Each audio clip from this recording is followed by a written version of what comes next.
Brothers and sisters, one of the great pieces of wisdom of Christ, and certainly echoed throughout the whole Christian tradition of the church, is the whole role of purity of heart. We spoke about it the other day in terms of the beatitude. And I spoke about purity of heart as something much greater than just a sexual purity, but a heart that is single for God, a heart that is really ordered towards the Lord.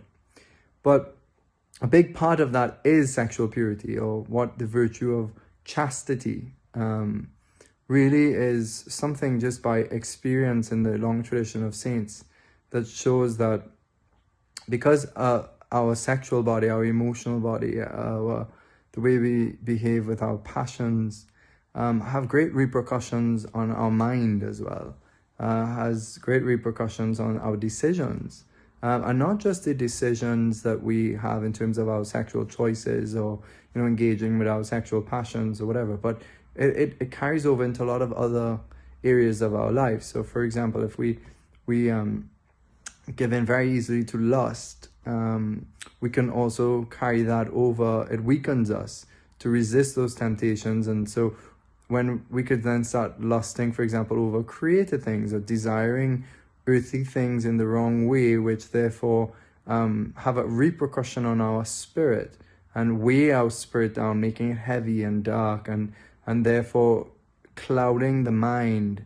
See, there's spiritual effects upon the soul, upon the mind and the heart from our bad decisions, from when we sin, because sin in general affects the mind. This is just a tried and tested law of the spiritual life. And so that's why, recourse to the sacrament of confession and trying to live the way of the Lord will lead to a more brighter, clearer mind, a mind that is free and not governed by just our sensitive, kind of affective, passionate movements, but a mind that is in accord with the will and that is governing these lower parts of our body and our soul, which the tradition, this mystical and spiritual tradition, teaches. So when that mastery of our passions happen, we start to live with freedom of spirit and joy.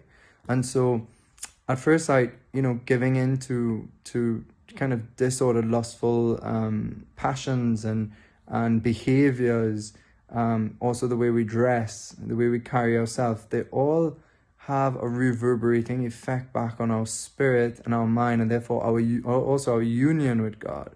And so purity actually is something that brings joy and lightness of spirit and liberality and freedom. So when the tradition of the church is asking us to exercise our body in a particular way, or to safeguard our sexual function from marriage, and it's because they're just sacred spiritual laws that are there, that when they're trespassed, it leads to repercussions on the soul that God doesn't want for us to have. So for example, if we jump off a building, whether we believe it or not, the law of gravity is there. We break that law, we transgress that law, we end up pretty crushed.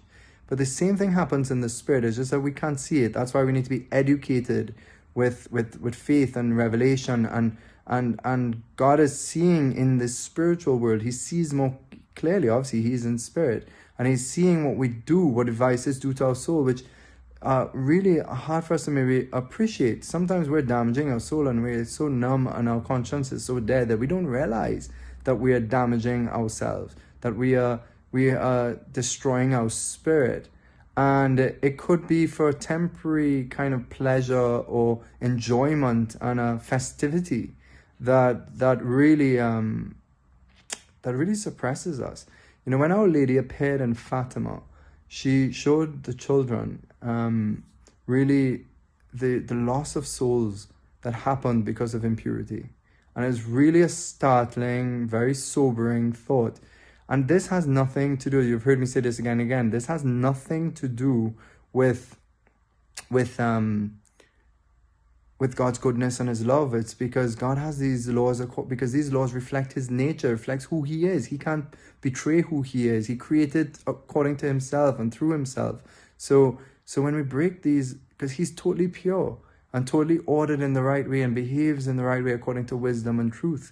So when we break these things, we transgress Him, transgress transpass his way of being. And so when we come before him at death and we see, you know, our immorality, we see the incredible ways we're impure by maybe the suggestive ways we dress. For example, this is both men and women. I'm not saying not women here.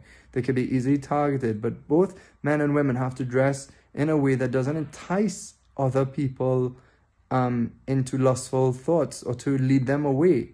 And I'm thinking very much of Carnival coming up in Trinidad and Tobago, my own country, and the whole series of behaviors that go around that go with that, and that could really lead people into sin, which has a bunch of repercussions on marriages, on people's souls.